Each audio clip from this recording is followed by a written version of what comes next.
And we had gotten down to verse 18, but since it's been, I think about 3 weeks, I thought I would go back very briefly to the beginning of chapter 8 and go through a brief review of it. In the first 4 verses of chapter 8, we have the fall of Damascus, and Samaria is prefigured. There's a tablet that's posted in a public place dealing with the outcome of Damascus and Samaria, with the name Maher-shalal-hash-baz, which means hastening to the spoil, hungry to the prey. And Isaiah is naming his son that in prefiguring what is going to happen to Damascus and Samaria. In verses 5 through verse 8, then, we have the choice of unbelief and the results of it. That Judah will barely escape because she did not trust in God's help and guidance that is set forth by the idea of the waters of Shiloh. But she trusted in Assyria, that is, the waters of the Euphrates, is the idea that they trusted in Assyria instead of in God. But there is hope. The manual is mentioned that gives hope that they will not be totally or utterly destroyed. There will be, in other words, a remnant that always is there. In verses 9 through verse 15, then, we have the challenge of God's grace.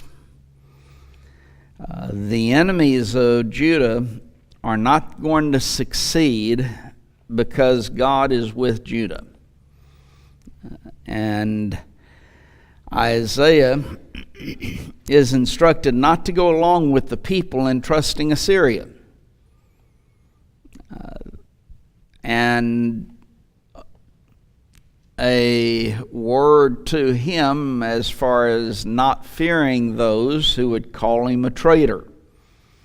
And the idea of a conspiracy that is there. But only to fear God. He is going to be Isaiah and Judah's safety, but he is also a stumbling block or a stumbling stone to those who reject him.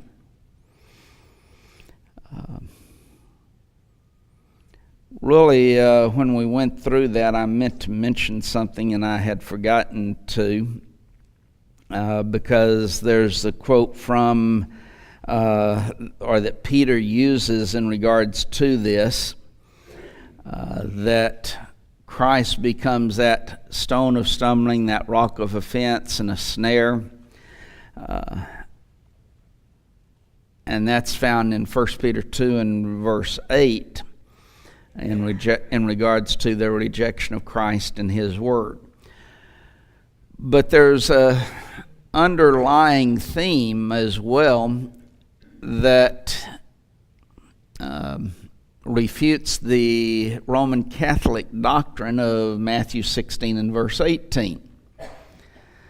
Where Jesus tells Peter, upon this rock I will build my church, and the gates of Hades shall not prevail against it.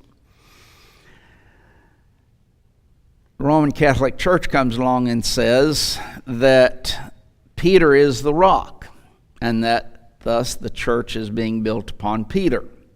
Peter becomes the first, then, Pope of the Roman Catholic Church. The only problem with that is Peter didn't recognize that, as is seen by he being a rock of offense. And in reality, in 1 Peter 2 and verse 8, he uses two different words, a stone of stumbling and a rock of offense, a stone and a rock. But Christ is that rock, and he uses the word that Jesus used in Matthew 16 and verse 18. So Peter recognizes that when Jesus says that Peter, upon this rock I will build my church, Peter recognizes that it's not himself, that it is Christ that he's referring to.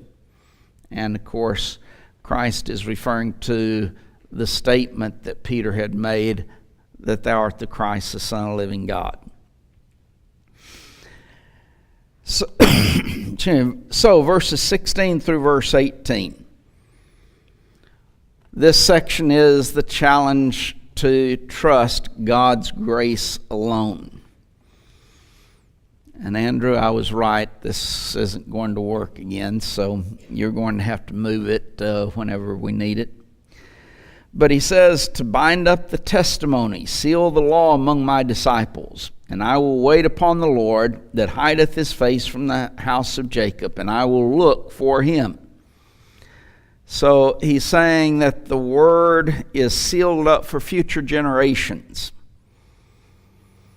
that it would be verified by them. And those who trust in God, using the term that's found in King James, to wait upon the Lord, that's the idea of placing your trust and your confidence in him, that he's going to be that one who is safe. He is going to be protected by God.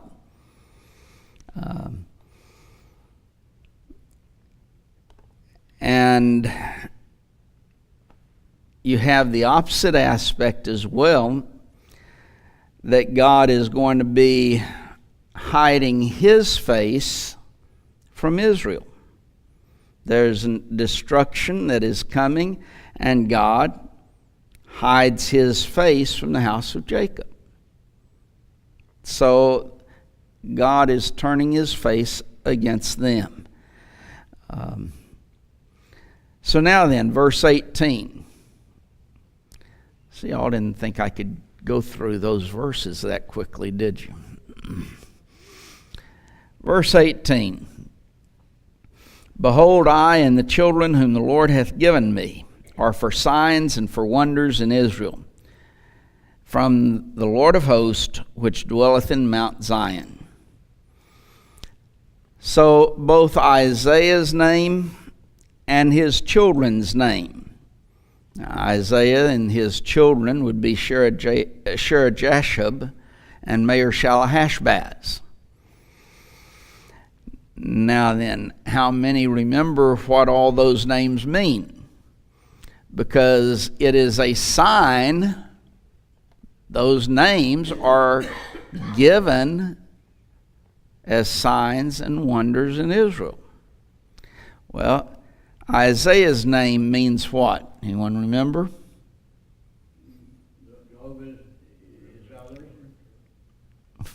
What? Isaiah means salvation of Jehovah or Yahweh.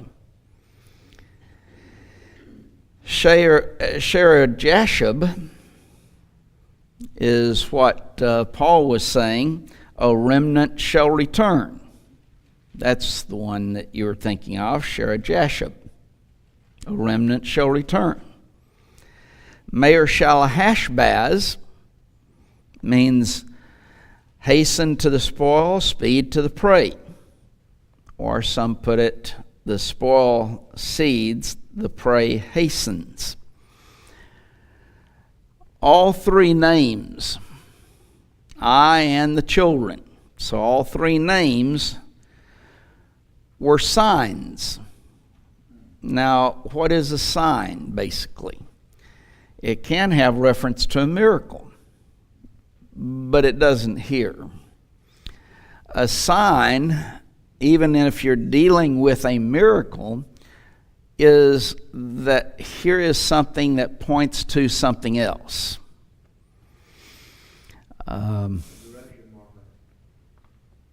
A direction marker might be all right to put it that way, but it's pointing to something. When you're driving down the interstate, you see a sign that says Pensacola 10 miles. The sign is pointing to the city of Pensacola. Now, where in the city of Pensacola, nobody really knows, I don't think, but those mileage markers give you a good approximation. But it's pointing to something. Here, these names are signs of both the coming destruction that God's going to bring upon them, but also, looking at Isaiah's name itself, deliverance, salvation of Jehovah. So it applies to both the destruction and the deliverance. Hosea was one example of that. It was the first 11 verses of Hosea. Oh. All those names meant something. All the names in Hosea,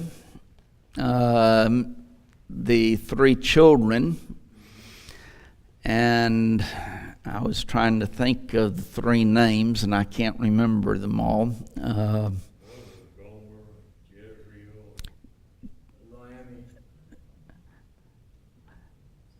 Jezreel, Lo-ruhamah, and Lo-ammi.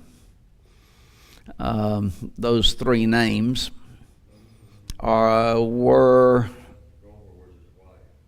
Gomer was his wife.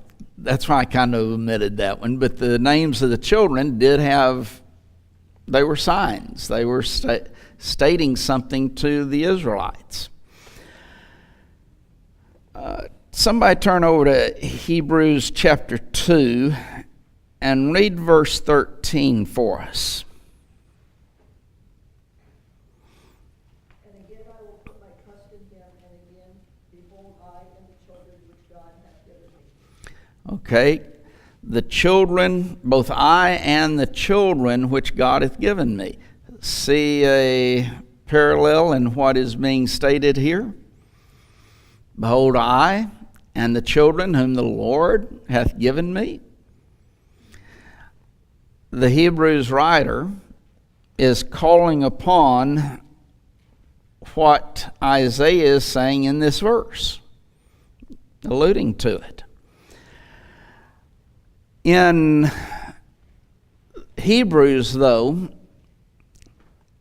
it is dealing with the unity that exists between Christ and man, and more specifically, Christ and the church. Here in Isaiah, it has more reference to the unity between Isaiah and Israel. So the Hebrews writer uses it in a different way, although they are both using it in relationship to the unity that exists. Isaiah, unity between Isaiah and Israel. The Hebrews writer, the unity between Christ and the church.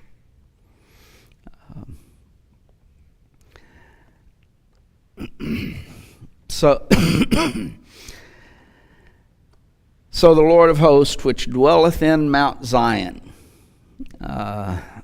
There's the unity that is seen between God and Israel as well. Verse 19 then, he says, And when they shall say unto you, Seek unto them that have familiar spirits, and unto wizards that peep, and that mutter, should not a people seek unto their God, for the living to the dead? Isaiah here is probably speaking of, or to, my disciples. Get rid of that sign. Thank you, Andrew. And warning them that during these troublesome times, These are going to be troublesome times that are being seen. Some are going to encourage them to seek help from spiritualists. The idea of superstition.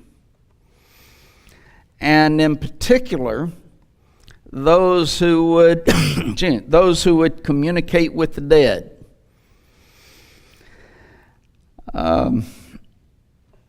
In Leviticus 20 and verse 6, Moses says, "And the soul that turneth after such as have familiar spirits, and after wizards, to go a-whoring after them, I will even set my face against that soul, and will cut him off from among his people." Strong words in relationship to those who would go to these spiritualists or those who would seek help from them. In Deuteronomy, the 18th chapter, we have a little bit more elaboration on it in verses 10 through 12 of Deuteronomy 18, where he says, "There shall not be found among you any one that maketh his son or his daughter to pass through the fire, or that useth divination, or an observer of times, or an enchanter, or a witch, or a charmer, or a consulter with familiar spirits, or a wizard, or a necromancer. For all that do these are an abomination unto the Lord. And because of these abominations the Lord thy God doth drive them out from before thee."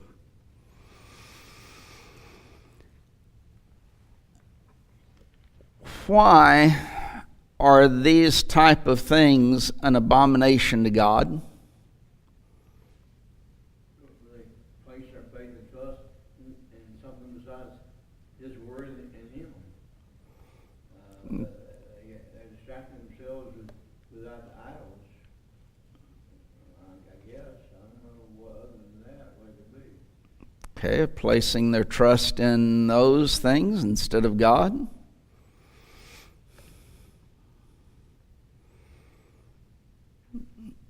Anybody else? Got any ideas? Well, it is a form of idolatry, isn't it? Okay, it's a form of idolatry. We're supposed to go to God for all our needs. Going to God for our needs. And it goes against the word. God spelled out in His word not to do it. okay, And to trust in that word. He's giving His word to show us how to walk and act. okay, that it's contrary to God's word, and that God has given us His word as to how to live. I think the first and the last answers really were the ideas that I was wanting in particular. It places us trusting in these things rather than in God. God has given us His word as to what we're to do, how we're to live. We don't need to go to spiritualists, whatever or however they might present themselves, to find out how we are to live. Now, some of the things that would include today would be things like a horoscope that you see in the paper on a regular times. Every day they have, here's your horoscope.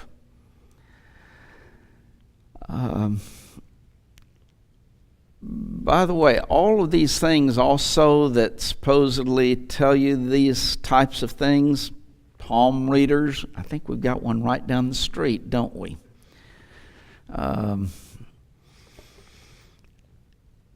All of those type of things are based upon what?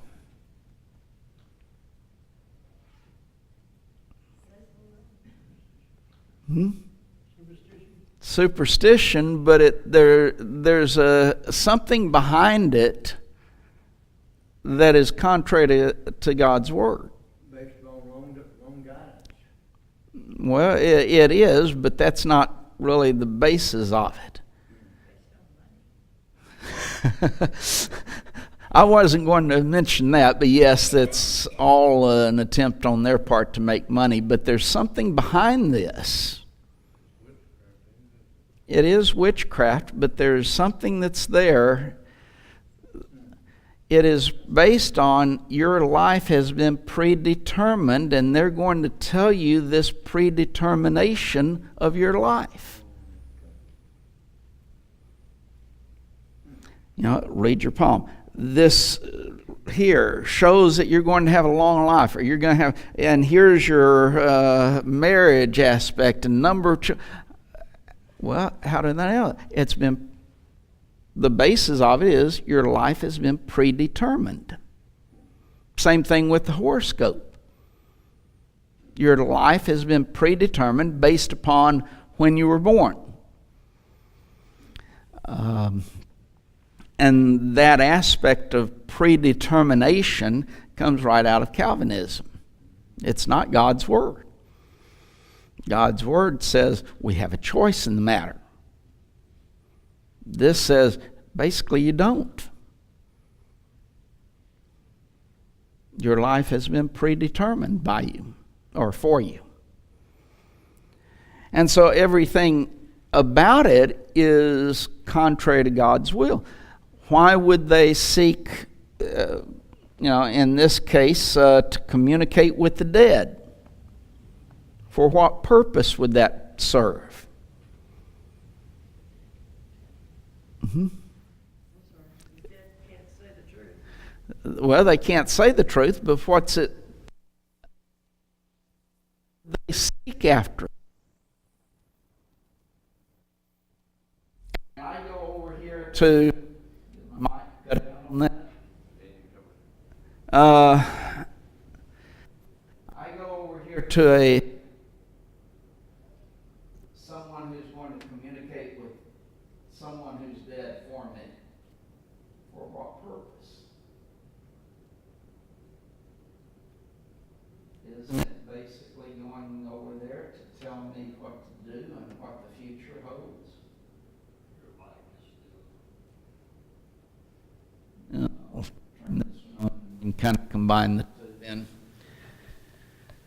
Kind of like Saul communicating, trying to communicate with Samuel. Yeah, Saul trying to communicate with Samuel. Why did he do it? I want to know what's going to happen. So that's basically the idea of communicating with the dead. Why? Because I want to find out what's going to happen. Which goes back again to that everything is predetermined for you. Doesn't. Well, they think that they do. We wouldn't know. In fact, I believe that the scriptures teach us that when we die from this world, we don't know what's going on in this world. Our knowledge of this world ceases. We can remember what has happened and will, just as Abraham told the rich man, son, remember. And he knew that his 5 brothers, for example, were not living the way that God wanted them to live, and so sent Lazarus to them. Well, that doesn't say he knew what they were doing then. I don't think that once we depart from this life, we have any more knowledge of what's going on in this world. There certainly would be tears if you could figure it out, and there's not going to be tears. Well, there's a lot of those things that we don't understand at this point in time. How are we going to, if, for example, one spouse is saved and another spouse is lost, and yet we have joy, and there's a separation that takes place. What if we're saved as parents and our children are lost? Well, here it causes us a great amount of grief, doesn't it? Will we have that grief in heaven? Well, I don't understand that. I don't think we know the facts of it, but do we really, how can anyone understand it really? I don't know. But no, I think Ecclesiastes, both in I think it's chapter 9 and 12, I think indicates to us that the dead do not know what's going on in this world at this time. They can remember what happened or what their life was, but their knowledge of it ceases. So to answer the question, how would they know what's going on or what the future holds? They wouldn't. That was a long way to answer it, wasn't it? Going round about to get it, but that's basically the idea.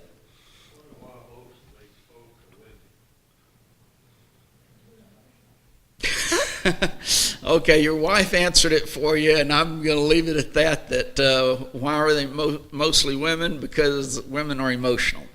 So.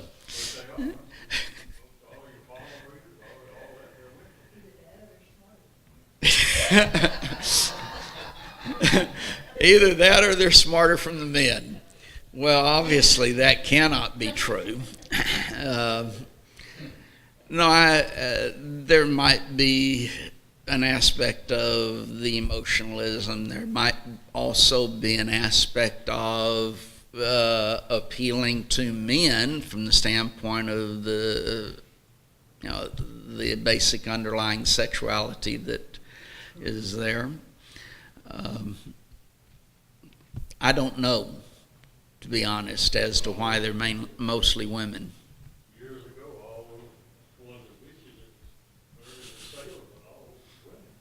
They were all women. Well, that might have been some other reasons there, though, as to the Salem witch trials. But all of that type of witchcraft, sorcery, what we would say horoscopes, palm reading, all of those things were condemned by God. And here, God is warning Isaiah, there might be some people out there that say you need to do this. And he's telling you, don't listen to them. So verse 20, to the law and to the testimony, if they speak not according to this word, it is because there is no light in them. Instead of seeking after the sorcerers, they need to seek after what God has revealed in his word. Thus the law and the testimonies. Abraham told the rich man that he had a law and a prophets. The rich man and Abraham telling him they have the law and the prophets. If they won't listen to them, there's no reason to send someone back from the dead. They wouldn't believe him either. During troublesome times, and this is what this section is dealing with, that Judah is going to have troublesome times. He's saying, don't look to these other things, look to God's word. And there you will find your comfort, your strength, your refuge. This is what's going to give you direction and guidance in times of difficulty or times of trial. And also try what is said in light of God's word. John says to believe not every spirit, but try the spirits or put them to the test to make sure that what they're saying is from God. Well, that's kind of what he's saying here in relationship to this as well. People are going to be saying things out here, okay? Put it to a test whether it's in accordance with God's word or not. Because a lot of people aren't going to say what God's word says. It's going to be contrary to it, especially during these troublesome times and you have to remember that Judah, the reason they're having the troublesome times is because they've turned their back on God. So make sure you test everything that they say in light of what the Scriptures teach. And if one does not speak according to God's word, they have no light in them. Now then, when it says they have no light in them, could that be a reference to, for example, 1 John 1 and verse 5? Now what does that tell us? That God is light and in him is no darkness at all. They have no light in them. In other words, God's word is not in them. They don't have God's word. There's no association with God, fellowship with him. They don't communicate with him, and they're not speaking for him. There is a total separation between that individual when they do not speak according to the word and God. The truth is not in them. Someone who speaks from God's word, on the other hand, there is light in them. They do have that fellowship with God and that communication with him. So don't trust in other things, trust in God. Place your confidence in him. In verses 21 and 22 then is an alternative to trust in God. What is the alternative? Well, verse 21, and they shall pass through it hardly bestead and hungry, and it shall come to pass that when they shall be hungry, they shall fret themselves and curse their king and their God and look upward. And they shall look into the earth and behold trouble and darkness, dimness of anguish, and they shall be driven to darkness. In verse 21, he's talking about when the invasion comes. Here comes the invasion. Why? Because they've forsaken God. They've gone after idolatry. They're not listening to God's prophets. So they're going to be left desolate and distressed. And the suffering is going to be so great that they end up cursing the king and God, both of them. And he says, look upward. They will look upward to God, but find no help. Why? Because their fate is sealed. They have become so wicked and so evil that God has determined that this suffering is going to come upon them, this tribulation and distress, and so there's not going to be any help there. And verse 22, they shall look unto the earth and behold trouble and darkness, dimness of anguish, and they shall be driven to darkness. So after looking upward, then they look to the earth for help. But again, there's no help there. All that's found again is trouble and anguish. Now then, we could say in relationship to them what a bleak future is set before them, and all because they have forsaken God. Now then, to make an application, can we not say what a bleak future awaits those individuals that forsake God today. In fact, a far bleaker future than what this nation is seeing coming upon them in the destruction that's coming by the Assyrians. It behooves us to remain faithful to God, to be faithful to Him.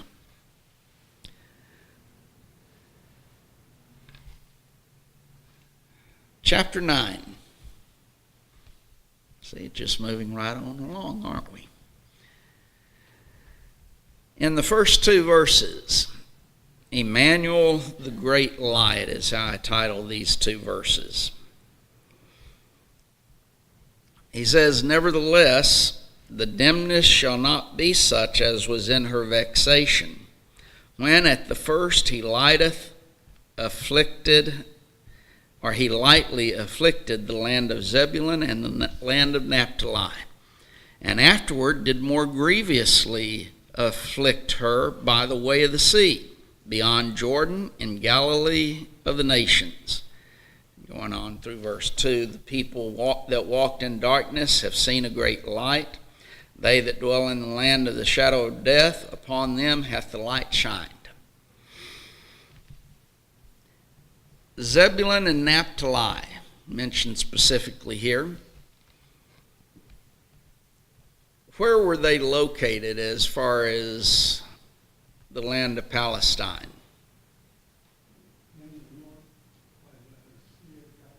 Okay, up in the north part of the land. Yes, by the Sea of Galilee, on the west side of the Sea of Galilee, but they were at the very northern points. They are the first ones, thus, who would suffer from the invading forces of Tiglath-Pileser. If y'all still have that paper that I handed out when we introduced the kings, you'll see Tiglath-Pileser on there as one of the kings of Syria. He's also referred to as Pul, P-U-L. That's a whole lot easier to say than Tiglath-Pileser. But in 2 Kings chapter 15 and verse 29, it says that in the days of Pekah, king of Israel.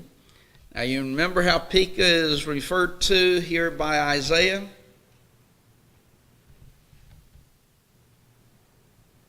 Anybody? The son of Remaliah. He doesn't even mention his name, but it's Pekah is the king. So in the days of Pekah, king of Israel, came Tiglath-Pileser, king of Assyria, and took Ijon and Abel-Beth-Maachah and Janoah and Kadesh and Hazor and Gilead and Galilee, all the land of Naphtali, and carried them captive to Assyria. So now then, here's the first invading forces of Tiglath-Pileser, and he's taking all of these cities in 2 Kings 15:29. But those are the lands that are first affected. After the Assyrian invasion and deportation, Esarhaddon, and you'll see his name on there as one of the kings as well. He then colonizes those areas with the heathen. Turn over to 2 Kings chapter 17 and verse 24. "And the king of Assyria brought men from Babylon and from Cutha and from Ava and from Hamath and from Saravaim, and placed them in the cities of Samaria instead of the children of Israel. And they possessed Samaria and dwelt in the cities thereof." So first Tiglath-Pileser comes down and he deports the citizens from the northern kingdom, Israel, to other areas. Now then, Esarhaddon becomes king of Assyria, and he brings other people into the land. And they then possess the land. Now then, to make a connection with what something we would be familiar with, who do these people become? Samaritans. The Samaritans. This is where the Samaritans arise. Now, this is the beginning points, and they're not the Samaritans now, but Samaritans are half-breeds. These people that Esarhaddon brings in, well, there's still some Jews that are remaining in that area. So what do they end up doing? They start intermarrying with these people that Esarhaddon brought in. And so you have those who are half-breeds now. And that's why the Jews hated the Samaritans to such an extent that they did. You were dealing with half-breeds. These individuals, now again, go back and remembering God's commands to the Israelites, do not intermarry with the nations. These Samaritans had compromised, and so if you're looking at, here's a Jew, a Samaritan, and a Gentile, which one would be hated the most by the Jews? The Samaritans. They considered Gentiles dogs. What do you think they considered Samaritans as? Lower than that. That's why it is recorded that, okay, you have the land of Galilee at the northern part of Palestine, and then Jerusalem and Judea is at the middle or southern middle, and Samaria lay right in between the two. And a Jew, if he was going from Samaria to Jerusalem or vice versa, would start up, and instead of going on north, he would then travel to the east. He would cross the River Jordan, then go up the east side of Jordan, or down, depending on which way they were going, south, and then cross back over the River Jordan after they got past the land of Samaria, because of their hatred of the Samaritans. Well, this is your starting points of that situation. And since that was the second bell, we will stop at that point and pick up with verse 2 then, Lord willing, next week.